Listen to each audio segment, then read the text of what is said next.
Only a few things in life come together like music, money, sports, and real estate. They all happen here on the real estate market's #1 pulse for all things music, money, and sports. This is the Real Estate Beat. Welcome back, everybody, to another episode of the Real Estate Beat. My name is CareyAnn, and I'm with CMG Financial and My Mortgage Team. Paul Scott, real estate agent for Keller Williams Sports and Entertainment Division and guitars for Low Cash. And I'm Andy Levitri, the former washed-up NFL player turned real estate agent with Next Move Music City and Keller Williams Sports and Entertainment. Yes, welcome, everybody. And you know that a Real Estate Beat starts with the one, the only, some tunes here from Mr. Paul Scott. Who's that?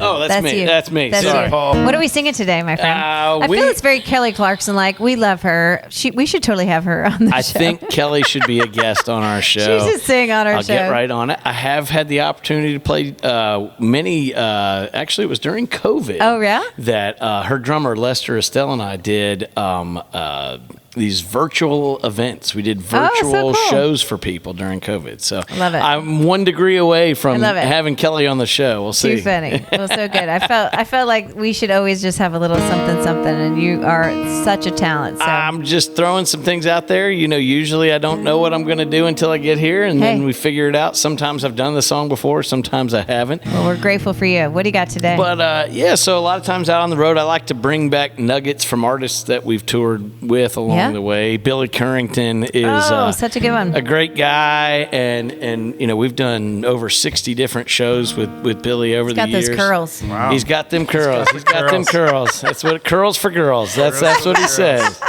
It works. In the gym too. It does work. I was gonna get my curls going, but I decided just to shave them off instead. There you go. But anyway, my son's into that. I know we're like, you know, going way off topic, but so my son, he's got curls? No, not naturally, but that apparently is the thing to do. So like he actually got a perm. No way. No way. And we're calling him Big Perm. That's like his football name. We're calling him Big Perm. Oh, so, my gosh. Yeah, he's excited. It's coming about back. I tell you, but the history girls love it. repeats It's all like floppy and curly on the top and shaved on the sides and back. Oh, that's awesome. Something I will never be able to do again, but that's all right. Jealous? Hope, yeah. I mean, just are we putting it out there a little bit? Maybe, I don't know. But you know, one of the things that Billy sang about that we liked so much was you know.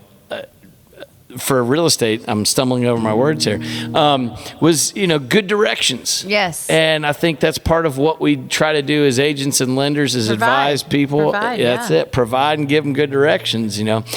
I was sitting there selling turnips on a flatbed truck. Woo! Crunching pork rinds when she pulled up.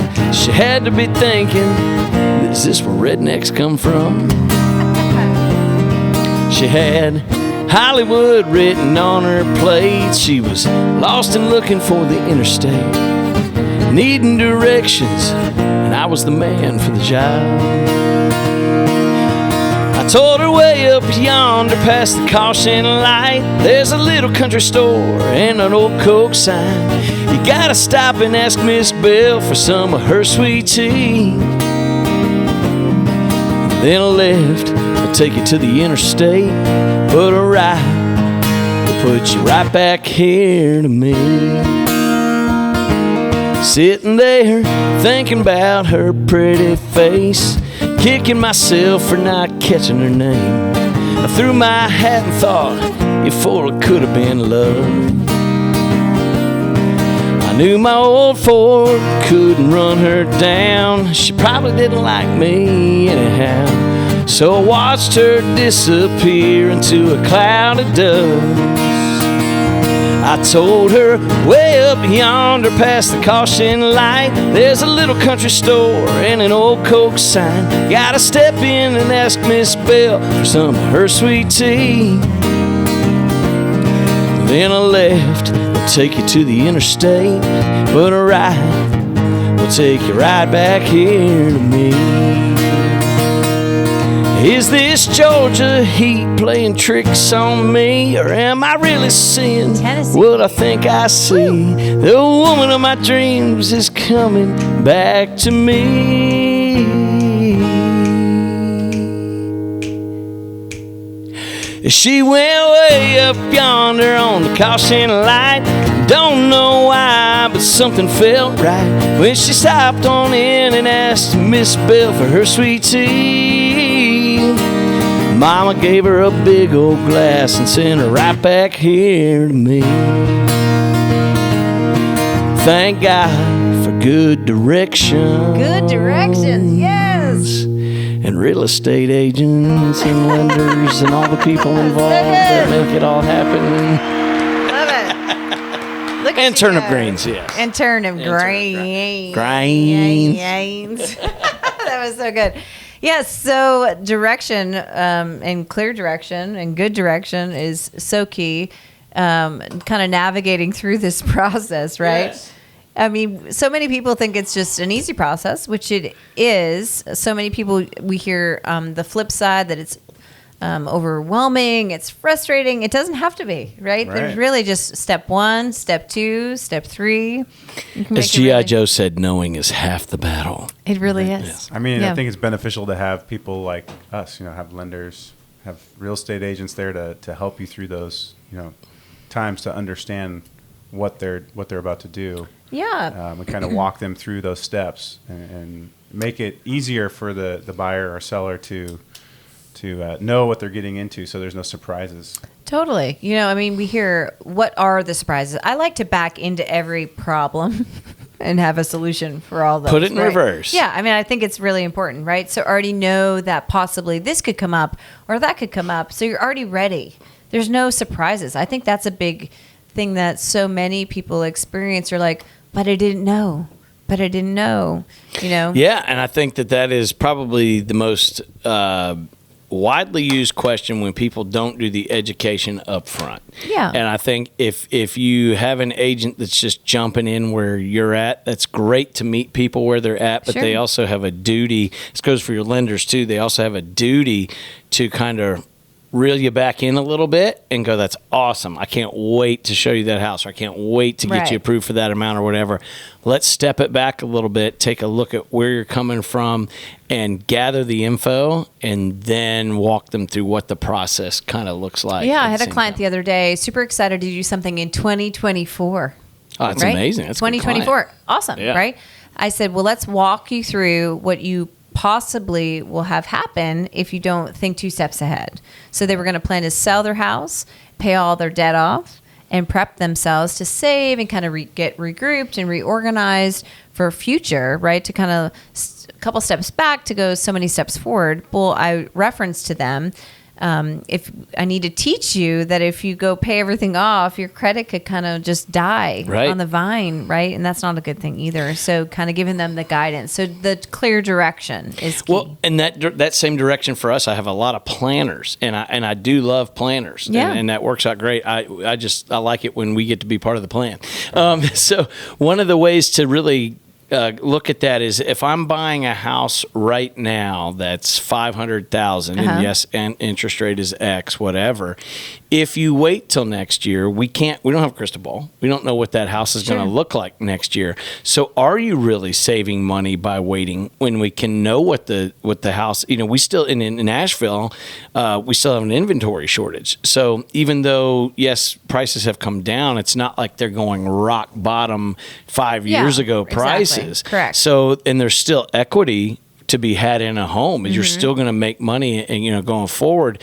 But if the price is $500 now and it's going to be $550 next year, is that money that you saved actually doing you better? Would it be better for you to buy 3 months from now instead of 12 months from now, given the whole picture? So when people call us with that same scenario, we prep them to say that it is important that you think about what if the perfect home crosses your path tomorrow. That's it. Right? Tomorrow. Because it may just do that. It may just happen. You may be in a better situation today than 12 months after you thought you paid everything off and your credit went down and you have no money in the bank because you went to pay everything off. Right, exactly. And so there's not any selfishness to move the needle, to have you purchase sooner than later. If that's what you want to do, great. But it is important to have the education behind it. Now, some people think education is well, I don't need that. Some of us, even in school, like,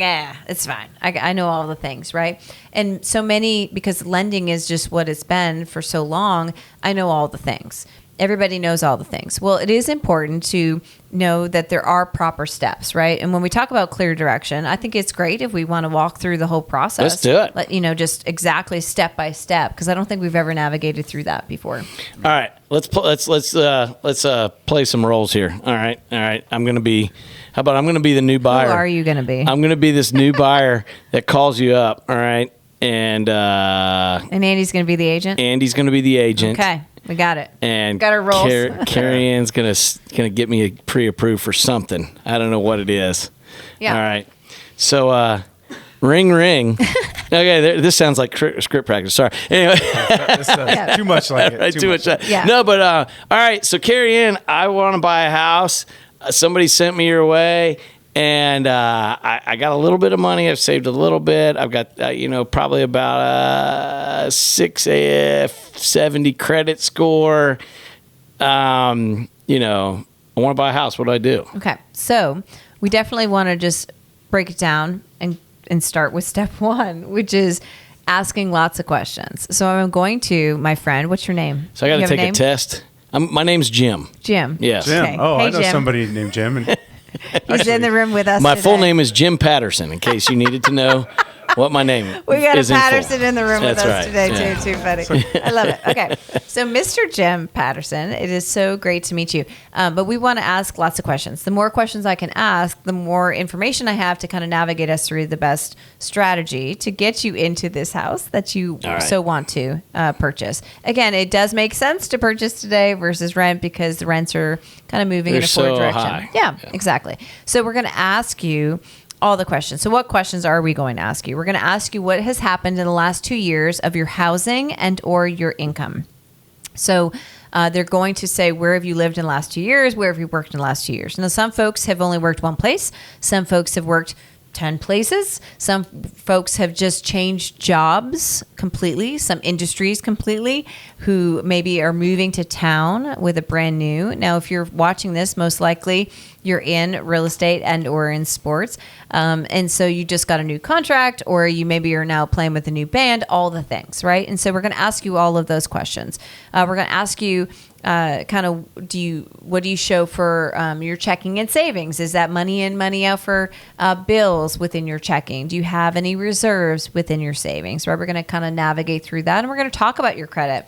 Keep in mind, each of us have had a life. Have you had a life? I've had a life. Had a life. I've had a life. We've all had a life, right? Which means that we have had credit maybe that started when we were 18, got a little, dinged up when we were in our 20s, possibly, maybe not. Maybe we were squeaky clean and it shined bright all the way through. Everybody's had a life. And so I never judge anybody, and we kind of navigate through that. And we ask, what the credit score is. And you reference already 670, right? And so anybody under a 680, just so you know, most likely will go government. And the reason for that is because the mortgage insurance on a government loan is going to be less than on a conventional loan for anybody that is 680 or less. So you and I are always looking to make the payment as low as possible, right? And so real estate agents are going to like conventional. Well, not always is a conventional loan the best option for you. And so you want to work with professionals who really are going to want to find the best scenario for you personally. So we're going to ask you all things. And then we're going to ask you to gather your documents, which are going to be 2 pay stubs, 2 years W-2s. If you're self-employed, they're going to be 2 years tax returns with all schedules, right? So all pages of those tax returns, your bank statements for 2 months, your You photo don't just ID. take the first page of Yes. a 1040 easy and call it a day? No, we Okay. want all the things. And the reason for that is the more information that I have, the more documents that I have, I can get more information. I can do more with, right? I can create more magic per se. I think that's one of the misconceptions. I think a lot of people think that if I give you too much information, that it's going to hurt my loan chances. Where actually giving you more of the pieces of the puzzle allows you to justify certain areas. I think it does. Maybe justifies It not can the right go. word, I but- think it could go either direction depending upon who you're working for. So the reason why I say that is just recently I talked with a customer yesterday. actually their agent, who said that they came with the lender and they wanted to work with lender A, and they got to meet this agent. Great agent. Lender A says they're denied because of their tax returns. And I said, well, if their main job is W-2'd, I personally, as a direct lender, do not need tax returns, right? And so I'm not taking anything away or hiding anything or fraudulently doing anything. I'm following the guidelines. 2 + 2 is 4, right? I'm just following exactly what's allowed. And so working with true professionals that understand this business, that understand guidelines inside and out, is so, so key. This client, for this agent, has talked to 2 lenders who've said, call me back in 2 years. They call us, we're able to do something because I don't need their tax returns. And so yes, I went from not getting approved at all to being approved, and in 2 years, that house I'm looking at is probably going to be gone. Secondly, it's probably going to cost a lot more to get it too. So you actually not only got me approved, but you saved me money by going through the steps with you. Right, and that's not the guidelines. The guidelines do not say that I need the tax returns. That lender says that I would feel more comfortable if you provided me your tax returns. That's a different storyline than what the guidelines are. So you want to work with lenders that focus on the true guidelines, with all that. So you're going to gather all this information up, and then we're going to say, we're going to ask you 2 questions. A, what are you comfortable making every month for a house payment? Because each of us has a budget. You have a budget? Oh, yeah. Yeah, I have a budget. You have a budget? Yeah, got a budget. Yeah. No, am I over my budget? Yes, right? But I know what I would feel American comfortable, way. right? Right. Because here's the deal. The computer system does not know what you like to eat, what you like to wear, what you like to do for your extracurricular. They don't know how much that guitar just cost, right? Nowhere in the computer system they know any of that, right? The new shoes that you wear or do your sports, all the things, right? And so I got shoes that match our logo. I mean, look at you. Look at you. I thought I'd put those up there. They're special today. Can you just leave them on the table for the rest of the show? Yeah, that is nice. Yeah, look at you go. So good. Branding. Like shoes. With a capital B. All right. So good. So going back, though, the computer system does not know all the things. They're going to say, you're approved for blank. And you're like, there's no way that I'm comfortable making blank every month because I like to do all these things for my family. My school kids' tuition is blank. All the things. The computer system only knows what's on your credit report. And so it's important that we ask you, what is your comfortable zone for house payment? If you tell me $1,500, $2,500, $5,500, I know, because you told me that you're comfortable making it. I never want to put you in an uncomfortable position, nor do you guys want to do that for any of your clients, right?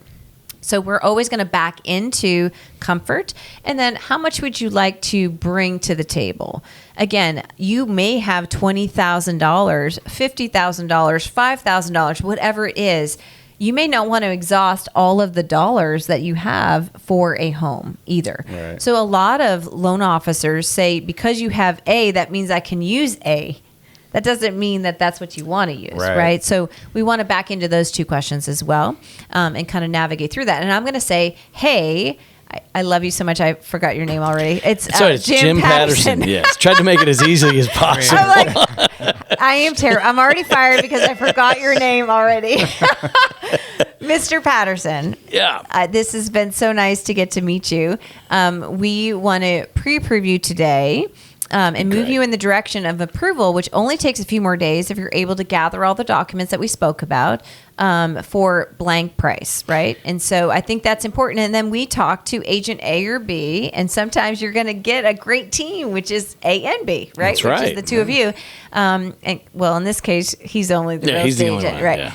But then you're going to kind of start to back into finding homes that meet those parameters. Yeah. Where right now we see so many clients that are starting with agent A, right, which is totally fine, and you're already doing the search, and then you find out that you're not comfortable with that payment because interest rates are this or that, right? You're not comfortable with that because you have to put so much money down, and that exhausts all the assets and reserves that you have within. And I think not only is that common, but I think it's also almost what everybody thinks with the internet access that we have. All right, cool. I like this house.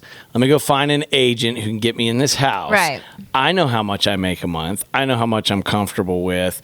And then we'll just get a lender that'll go along with it because they want to get the loan anyway. Sure. And that is literally working backwards, making Totally. everyone's job harder and probably bringing heartache to you as a potential buyer when it doesn't work out that way. Yeah, I think people start to get enamored with being able to afford maybe more than they can. Yeah. So then they start looking at houses that are maybe a little higher end than what they can afford, and then it's hard to go back the other way when you maybe get approved for less than you thought you were going to do. So Yeah. I think getting that taken care of on the front end, makes it more realistic from a buyer standpoint. Like, hey, this is what I can afford. This is what I'm going to look at. And it's beneficial to the agent too, to know that, we're not going to try and put an offer in on something that is going to fall through. So, hey, Andy, this is Jim. I told you about the house that I like, right? Okay. And I went to you, but you're telling me, round one, you're telling me. He's adding that I a little bit of an accent here. That I gotta go. Did you pick up on the accent? Yeah. All right. Anyway, Jim Pattison. All right. So anyway, from Boston. Anyway, Boston. So He's trying to be like me. Jimmy from Boston. And anyway, so I want to buy this house. All right. And you're telling me I got to go talk to a lender and answer some questions for her first. Okay. Here's some of the answers to the question I got. I say 670 credit score. $2,500 a month is what I'm comfortable with. And I got about $10,000 to put down. Right. And so I'm backing into that, right? I hear this all the time. And Yep. so kind of going back to what you said, Andy, they love this house. They love this house, but they can qualify for this house, but are they comfortable? Yes. You and I never want to put anybody in a situation where they feel pressured to have to sell it in 2 years, foreclose in 2 years. They start to slip on payments. We don't want that, right? We really want to back into comfort.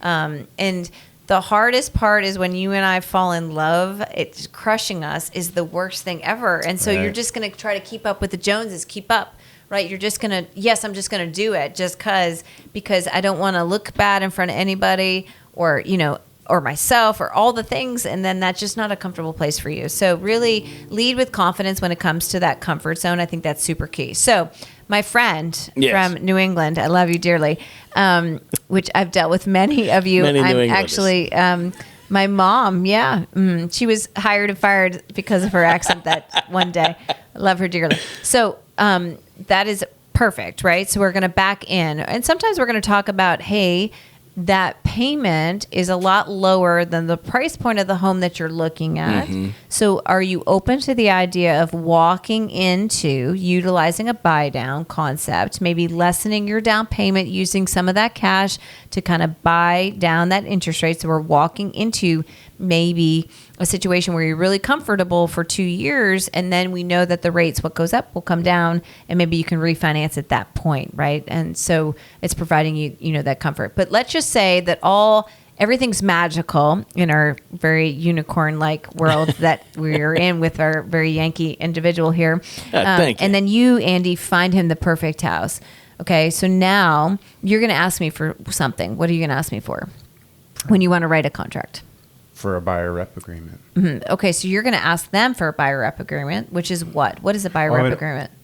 A buyer, it's basically saying that we're going to represent you in the transaction. Okay, and is that needed to be signed? It needs to be signed by the buyer. Okay. I got to sign something with you too. That's right. Okay, guy. You're a lot. That's all right. A lot today. I know. That's good. This is called No Sleep on another tour. Love that. Too funny. Okay, so what do you got going over there, Jim? Scarface? Oh, Godfather? He's playing my theme song. Trying to buy a house. I'm not sure where our podcast is going right now, but all things are out of control. Okay, so just stick with us. Okay, so you signed a buyer's rep. Right. Now you're going to call the lender, which is me, because you love me dearly. And what are you going to ask me for? We need the pre-approval letter. Right, pre-approval letter. But how cool will it be? Because you thought 2 steps ahead that I'm not sending you a pre-approval letter. I'm sending you an approval letter. What? It's going to say underwriting approved with a capital A. Yes. And it's going to have my name on the bottom of it, which is going to level you up even more. And not only is that great from an agent's point of view, because I can then go back to our client and go, hey, where a lot of people are just going to give you this pre-qual just so we can kind of start the shopping game, kind of submit anything, anywhere. We'll figure it out along the way. That already in underwriting status is so good to take to a seller because they're not just getting the run-of-the-mill pre-qual letter that can come from anywhere from any amount basically most of the time, because there's not really little verification behind a lot of those. Yeah. It's just a verbal conversation, in a lot of stages. That gives us an incredible amount. Sometimes when you go into a negotiation, it might be the amount of money you have down. It might be, how much you're going to give as your earnest money. You're not going to do pass fail. There's all different types of ways to negotiate. But why is that? I think it's that because they're not confident. Seller confidence. Yeah, they're not confident that you're actually going to get to the finish table. If 100%. You can provide that confidence on day one, you don't have to do A and you don't have to do B, because I am selling A, my reputation, and B, the confidence, which I had to do today, shoulders back, confident that we're closing on the 14th. Yeah. With true confidence. I'm a woman of my word. That's what's happening. We're making that happen for you. And one of those indicators you can also see too is, and correct me if I'm wrong on this, but when that true, approval and underwriting status kind of letter is given out, you're not saying that's 45 days to happen. That we're usually like, boom, as soon as you find what you want, we're going to get you done in 21 days or less in a lot of those cases. Yeah. Close fast. So, if you're seeing those pre-qual letters with 45-day, kind of things on them and or having to write out the closing date 45 days longer, that usually doesn't make a seller feel real good. So when your loan is in that underwriting status, then you're going to stand out and not have to give away the farm to get the house just because they can tell your loan's solid. Yeah, and that's okay. So now, again, multiple things go into place to search for a home, right? And that's where you rock stars come into play to find the best home. We're assuming that you already found the perfect home. You have signed the buyer's rep. You've received the approval letter from me, and now you're going to write a contract, right? You know what I was going to mention too is there are instances where the seller would require a pre-approval letter to even show the property. So, key. You could run into some hiccups. If your client's interested in seeing a property, you might not even be able to see it unless you show proof of funds or a pre-approval letter showing that you qualify for it. Yeah, depending on the price point, for sure. Right. That's so key. So talk to me about a purchase agreement. So purchase agreement. All right, this is going to be that wonderful contract that basically just puts all the nuts and bolts together, right? Is it serious? It is. I mean, serious. It's pretty serious. I'm going to say it's serious. Otherwise, because technically it's the first thing that your lender wants to see. When it happens, it's the first thing the title company wants to see, and it is the only document that is signed by one, signed on another, possibly negotiated, possibly countered, and bound, all before anything even gets to happen. So I'd say it's pretty important. It really is. And I mean, it is, when I say serious, there are things within that contract that you and I want to read, that we want to hold true to, right? I think there's a timeline even within that contract that states you're going to do A by blank date, B by blank date, all the things, right? And so it's really important that you take the documents that you and I sign. Now, we may click buttons. We're not old school anymore. I like a good old school paper, blue pen. I'm that kind of gal. I'm not aging myself. But again, we're click, click, click, click, click. All of a sudden, we just signed 12 pages, 15 pages, I don't know, and we just clicked a bunch of buttons, right? So one of the things that Andy and I like to do with folks is I don't like to just send over any document. I like to walk them through that document and know what they're signing beforehand. And usually what I'll do is part of a buyer presentation. We're kind of talking about good directions here today and what are the processes. But one of those processes is if an agent would like to do a buyer presentation for you, they're not trying to sell you a home. We'll get to that. What they're trying to do is help you understand the process. So what I actually do as part of that presentation too is not only go over the buyer rep agreement, but actually bring out a sample purchase sale agreement too, so that when exactly. Yeah. So and when they're asked to sign it, it's not the first time they've ever seen it. So smart. Yeah. And that way you can kind of go over it in itself is the directions of what is actually being bought and sold, and the order in which it goes in, and then it goes over all of those timelines. And then it's not just us agent going, hey, you got to have this earnest money due by Friday. It's actually part of an agreement that you've agreed to do X by certain amount of date and time, and get that done throughout the process. So I'm deciding that I want to write an offer, or the listing states that it's certain price, right? 1, 2, 3, whatever. Am I having to write my offer at 1, 2, 3, whatever, or am I able to work with you and decide what I want to offer as a buyer? Totally. I mean, it's 100% up to the buyer what they would be willing to pay for a property, and then it's also up to the seller whether they would accept that offer or counter.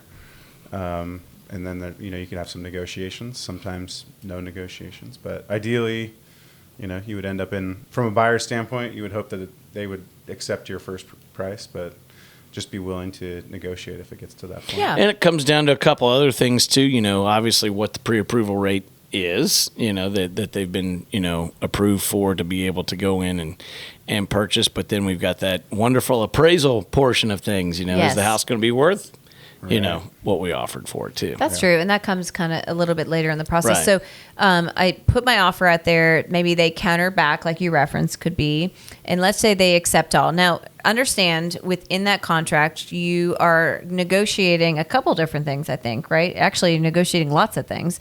The price of the home, the seller concessions, which for those that are not familiar with that term, that means what the seller is agreeing to pay for you on your behalf for your loan towards closing costs. So if Jim wanted them to give $5,000 towards this closing, that would go in that contract. Correct. If Jim wanted the satellite TV, and the lawn furniture and all that stuff, that's all being negotiated as well. Right. The things that stay with the house and what any type of things that we want from the seller, basically. Right. Perfect. Yep. And so you want to write all those things up front, Yeah. right? Okay. Yes. So now they negotiated back that they're agreeing upon all things. The next step would be that contract is fully bound. It's signed by all parties. And like you shared earlier, that it then is sent to the title company and also to the lender. The lender at that time is then going to ignite real application documents. So now we have an address, right? And so within 3 days of when we receive that contract, you are required to receive what's called a loan estimate form, or an LE, and all of your initial documents that you're going to sign. Now, what are you signing? You're not signing your life away. You're signing that you acknowledge and you understand that this is an application, that these are all the documents between you and me and the lamppost. A lot of those documents are because somebody sued somebody back in the day, and they want to make sure that you're very well aware of all the things, right? And that's why those documents went from 10 to 20 to 30 to whatever. So many, Continue to grow. yeah, they continue to grow over all the years, right? So it is important that you take a moment and just not click through those. We want to guide you, because back in the day, we literally would sit with everybody face to face with a blue pen, and we print out the 25, 35 documents and have you sign them in front of us, right? And so now everything is e-sign, which is really makes the process go so much smoother, but you want to make sure you understand what you're signing, right? So, that's key. Am I going to know what I'm paying per month in the LE? Is that going to, and then how much over the term of the loan? Is all that stuff in there too? So good. Look at him in his accent. I mean, how do I keep a straight face with my Jim Patterson? I was trying to back it gentleman? off for a minute, then just felt like it wanted to come out again. You got to put the little cotton balls in your I face. mean, I'm those trying to cotton keep. balls, right? I'm Yeah. trying to keep a straight face. Too funny. Oh, here he goes, our Godfather. Okay, so yes, but again, remember those are estimates. So within 3 days, I'm not going to know your exact this or your exact that, except for the fact that I probably and most likely will know what I'm quoting you for an interest rate. So your principal and interest portion of that mortgage payment will be truthful and fixed, right? And again, depending upon the type of amortization term you use and all the things. If maybe you want an ARM or if you want a fixed rate, that's your choice. And you'll talk to the lender about that. Your insurance is a big part of the payment. And it's important that you start to talk to your insurance agent as soon as you can to kind of guide you and kind of plug that number in to be true. Story time. Actually had a client one time that was waiting on the insurance side of things, and just for whatever reason it was a challenge to get them to decide on the insurance things. Came down to, we're like 10 days out from closing, and now all of a sudden they're realizing they're having trouble getting insurance at the rate they thought they were going to get, because last time they had talked to the guy was a year ago. Well, things can change in a year. Sure. And all of a sudden, that's hurting their monthly income, and so you don't just want to assume, I'll just get insurance. Like, that's really part important. of the payment. So true. So, I mean, your mortgage payment consists of your principal and interest, your mortgage insurance if you don't put 20% down, or if you do a government loan. And in Jim's case, he's doing a government loan. Right. So you're going to have it no matter what, pay it, right? Yeah. Your homeowner's insurance that's required in the state of Tennessee, and you want that, right? Also, your property taxes. So you and I are able to pull those up. If you're looking at new construction, there's this formula that you'll use and that we all use to be able to calculate that. That tax bill that you'll close on at time of closing may shift when the tax assessor eventually goes out there, up or down a few dollars. But your homeowner's insurance is a big portion of that. So definitely we kind of and it's not on a lot of calculators either online. No, we support you that you talk to whoever you have your auto insurance with. Get a dual discount if you can. Why not, right? Take advantage. I do. You do, right? That's a huge win. Or they or I can guide you in the direction of people and true professionals that will give you the best price for the most coverage. And that's usually, the word you're looking for, coverage. If you've looked at you're like, I'm $2,500. Say you're a real stiff budget person, right? You're like $2,500. I've already calculated what I think the insurance would be, all that sort of thing. If you do bundle, we're not insurance and experts here, but if you do the bundle, often your car insurance will come down very significantly. So your budget changes. Yeah, your cash flow at home will change, which will be a win. Yeah. Right. So there's multiple different factors that go into that, but it is important that you start to talk to somebody as soon as you can. Maybe we need to have an insurance show at some time. Yeah, we could bring some insurance. He knows a guy. Too funny. Love it. Hey, Kay, so you're going to sign those initial documents, right? Now, keep in mind, you and I have already assumed that we sent all of our income documentation in or loan documentation in. So the next step is that I'm going to order something called an appraisal that you referenced, right? Yes. And now remember, that is going to go to a third party. I can't pick my friend Joe or my friend Sue to do that appraisal. It's going to go to a third party, and it's a lottery system. And a random appraiser who's in the Middle Tennessee area or wherever you are is going to be the one to choose to do that appraisal. And that usually takes between a week to 2 weeks to get back, okay? And so then when it comes back, we're going to say you're good, or there's concerns, right? And so either of those two things will happen. The concerns most likely are they cannot find any comparables for the price that you want to pay for this home. So you have two options.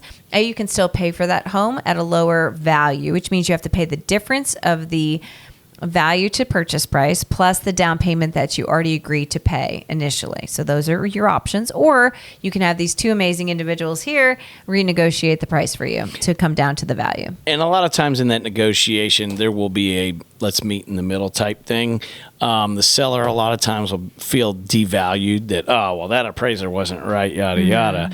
And then the buyer's like, well, I ain't paying more for a house than it's been appraised for. So there may be some lines in there, but it can also open up other negotiations to where you can go, all right, but if we're gonna come down to this price, or if you want us to come up to this price, then we're gonna need concessions over here to help make up for it that way.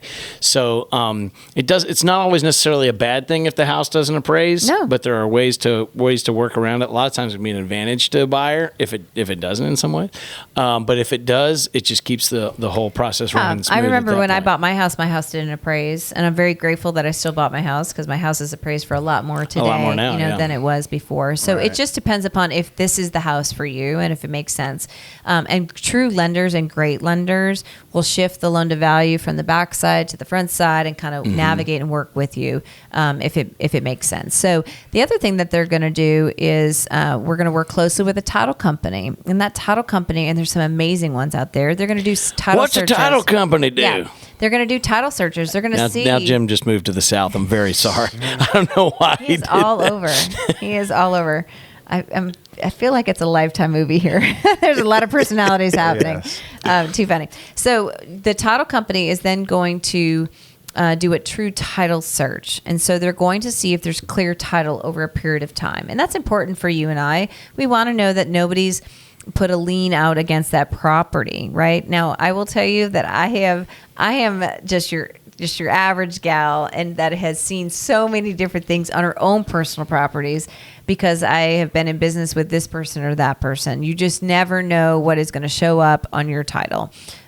Previous people could have had an air conditioning unit that threw a lien against them. They could have had a solar panel situation that could have thrown a lien against them. They could have had an angry whoever in their life that threw a lien against them. You want to make sure that you have the clearest and cleanest title when you purchase that home, and that's what a title company is going to do. I had an instance where, we were running into a title issue where the person actually wanted to do some upgrades on their home, hired a side contractor, ran into some trouble. One of the other reasons they went to go sell their house and didn't pay the person. It was the subcontractor working on the house, and that subcontractor put a lien against the home, didn't show up until title, that was going to be an issue. So things are out there that you may not know about and be able to look at. Sometimes the seller doesn't even realize that it's happened until the title company looks at that, and then we try to help negotiate, through what those things. And you want all previous mortgages to be released. You want everything to be just squeaky clean, and so that's where the title company comes in play. So we have your loan, we have your appraisal,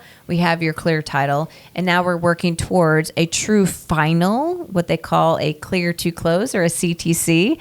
Many of out there that those three letters mean a lot. People jump for joy when you hear those because that means we're moving towards a really smooth closing, and that's a huge win. Now, again, your down payment and your closing costs, or whatever you're going to truly bring to the table that everybody's kind of talked you through, will need to come in most likely a wire that you're going to send to the title company. If it's under a certain amount, they may allow for a cashier's check.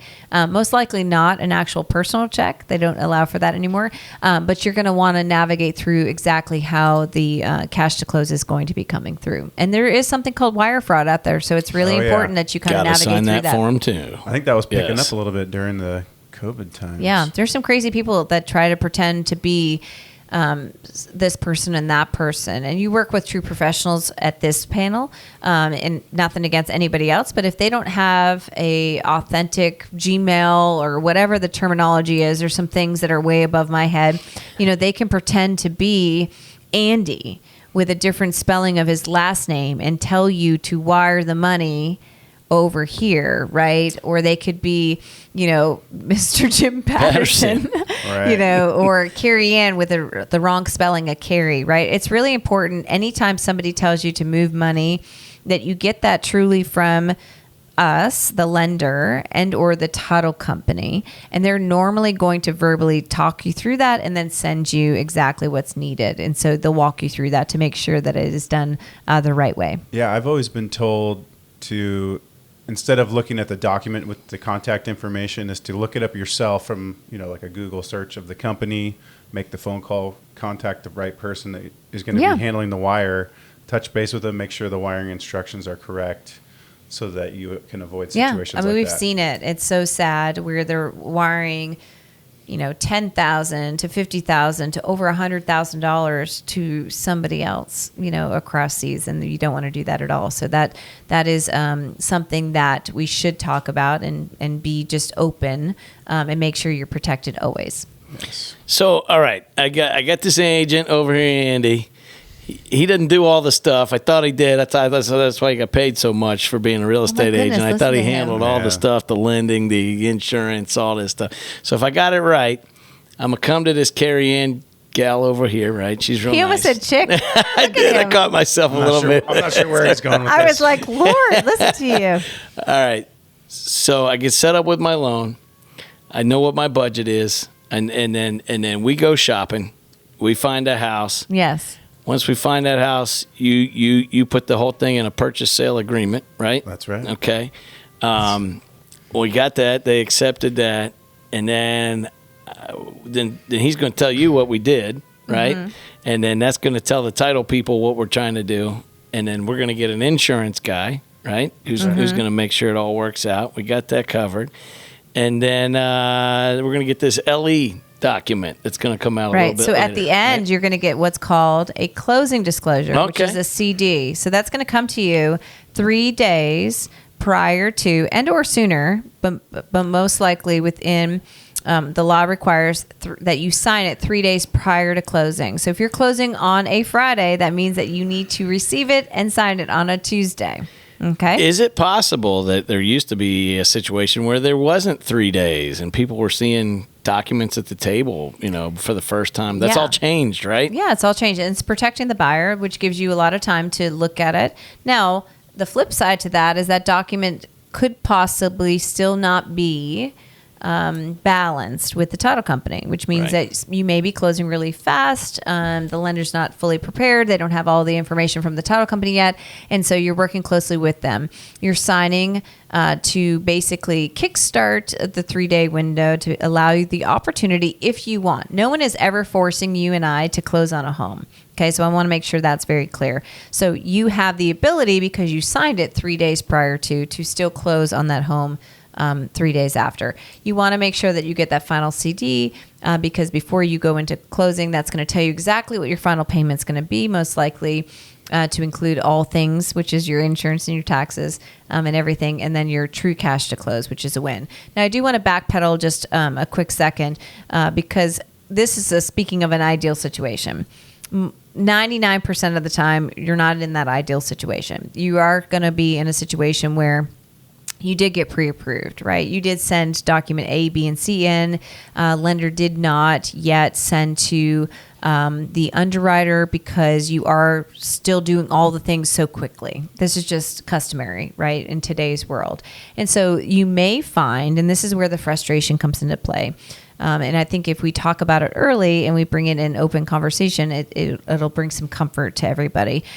So the underwriter is going to approve your loan with conditions. That condition could be all pages to a bank statement, another W-2, a written verification from your employer, a letter of explanation on what happened during blank time of my credit, right? There could be extra conditions. So do not be frustrated if the lender does ask you for a few extra things. Now, the thing that is super frustrating is when the lender does the back and forth, right? You provide 2 more, they ask for 3 more, right? You do this and they ask for more. Understand the only time a true, direct, confident professional lender will ever ask you for more documentation is because what you provided opens up another door that has us go down a different lane, and it's going to ask more questions, right? And so that's why when working with true professionals on the upfront, they're going to ask you all those questions up front, right? They're going to just already think 2 steps ahead. They're going to say, if we did A, it's going to equal B, all the things. And so just know that you could be asked a few extra conditions, at the end. But when everything is in truly, and you get that true clear to close, and that you sign that CD, you are smooth sailing to what is called the closing date. And tell me all the things that happen on a closing date. Oh, on a closing date. I was all right, I'll go there first. I have another thing to add though. Okay. But I'll come back to that. So closing date. It's the happy day. It's the happiest day. It's the happiest day ever. Ink on paper. Yes, ink on paper. It in most cases is signing forms that you've already seen. Mm-hmm. Now, you're in person. You're in person. Usually your agent's there to just walk you through. We'll talk about Alta in a second, and some other forms to that we'll kind of look at to give summaries. But basically, it shouldn't be the first time you see anything. Right now, if you are that e-sign clicker and you're just going through and not reading anything, it may be the first time that you saw. Oh God, I agreed to pay this much money for that house. Alrighty, here we go. Guess I'm keeping that job. It's basically walking you through those documents that you've already seen. And having a wet signature, as they would call it, on everything that you get to keep, take with you, and summarizes the entire process of everything in there.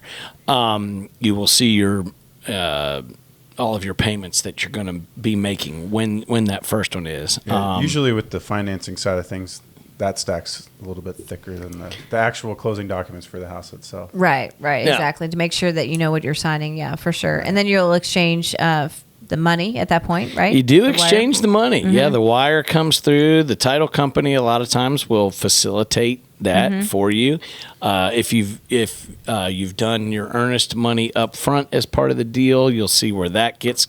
It's kind of like your checkbook balance. You're getting to see all of your down payments and credits on one side, your debits on your other side. This is the Alta form I was speaking of. Basically, that final form of saying, here's everything the seller's got going on, here's everything you've got going on of your debits and credits, and then it's supposed to equal this number that you swear you signed off on earlier, and then everybody goes, oh, God, it's so much larger than I thought. But that's all right. You just haven't seen it all calculated out in the different ways. And you do get all your earnest money back. We did skip that part, but you are going to give good faith money as if you are going to purchase that home. That could be 1,000, that could be 1%, that could be multiple dollars depending upon what you all agree on.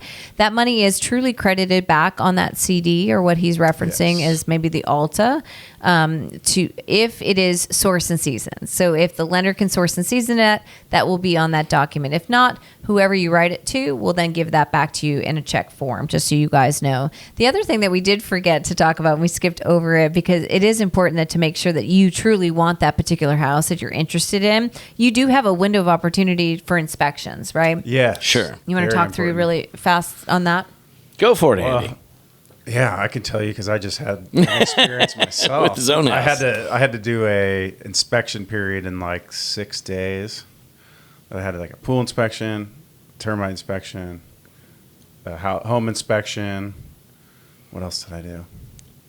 And again, I think you can choose all of those, right? Yeah, you don't have to have all of them. You can choose or waive all of it. I think those are your rights, yes, right? they're all, and you could also do a pass-fail, or sometimes the seller would request the pass-fail, but it's obviously whatever you're comfortable with as a buyer.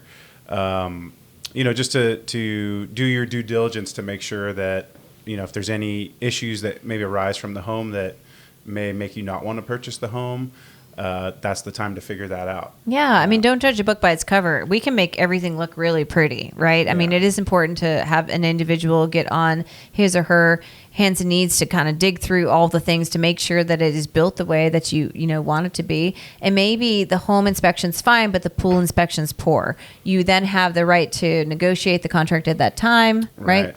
Or not, right? You can negotiate for them to credit you to closing, maybe some repairs that need to get made. You could potentially renegotiate the price. You could, you could take it as is if you wanted. Right. Or you could walk away. Right. And thinking back even just so many years ago, right? Inspections were like taboo, right? Yeah. And I feel so bad because they're calling me, those people that bought today or so many years ago are calling saying the house is falling apart right around me, We waived our inspections. Yeah, it's so hard. And inspections are not required as part of, while insurance is required. Right. Oddly enough, the inspection is not required. That's your choice. So if you don't take up that opportunity to have that. One of my workarounds during when everybody was trying to waive inspections just to get another leg up for a seller a couple years ago, even though we're not having to do it as much, it's still a great selling point from the buyer's perspective too, there is to do an as is barring any major fines. And basically what that is, we're going to do an as is inspection, but we're also going to do we're going to judge it on that, but we're going to do a full inspection. And if we find any major fines with plumbing, electrical, roofing, HVAC of the major items, then we're going to talk about that. We're going to negotiate those pieces. A standard as is just basically it's either pass fail, and this being pass fail, gives you adding that wording in there, barring any major fines, with each of those core four, as I call it, at least gives you the opportunity to open it up to negotiations for any major four of those things. Gone kind of are the days of like, I want you to fix that nail hole up there on the wall. Minor There's just, things. the minor things really aren't happening that much these days. Inspection lists used to be extensively long, where everybody basically thought they should just walk into a brand new home if it was pre-existing. So we're not seeing a lot of that, but we definitely want to use that for your power of negotiations, that'll come through that too. And then given certain things, depending on how the appraisals go, sometimes the conditions surrounding come up on your appraisal as well too. If you're doing a government loan, right, they're going to protect you as a government buyer, so they're going to want health and safety to be kind of a leading force there. So yes, absolutely, we'll want to have those repairs done prior to closing. closing. Paint peeling, missing or hanging wires, holes in walls, Right. Missing shingles, all the things, no flooring. They are going to look to protect, you as the buyer. So kind of moving this right along, we have, I think we've kind of leveled up and shared all the things that I think will be incorporated, in what one is looking when in the process and the true direction of it. And it is sometimes a long process, and it could be multiple hours, but when working with true professionals, we're here to hold your hand all through that, right? Really try to smooth out the kinks. I've been doing this a really long time to really help you and to think 2 steps ahead. I think that's key when finding true professionals on your behalf. I think so. And what I was going to come back to, I'm a foodie, so I kind of like He's back to food. I'm back to food again. Yes. So if you go to fast food, you expect there's a certain amount of like wiggle room there to like, it's probably not going to be the best meal that you had, and if it isn't, it's kind of okay because it was yeah. But even if it's off a little that day, okay. It's my pleasure, but it still tastes, it's maybe not a gourmet meal, right? On the other side of things, if you go into a restaurant and that chef asks or that waiter asks you a bunch of questions, sure. Do you want that cooked medium rare? Do you want the garlic crusted topping on that steak? Do you want, what kind of salad right. dressing do you want with your salad?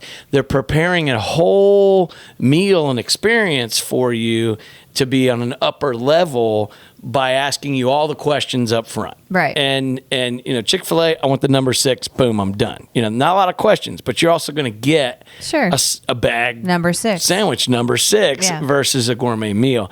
And when you think about a house, maybe $500,000, for, going into your first purchase or whatever it might be, sure. that's a lot of money, either yes. $250,000, still a lot of money going into it that first way. If you get those questions, if you get those questions answered, there you go, and get good directions, yes. Ooh. Then you're going to get a gourmet meal for a whole process with it. buying your first home. And that's what we're all about, the gourmet meal.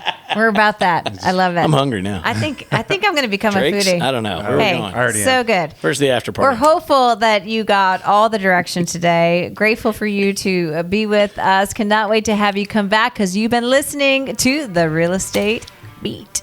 Hey. So good. So good. So good.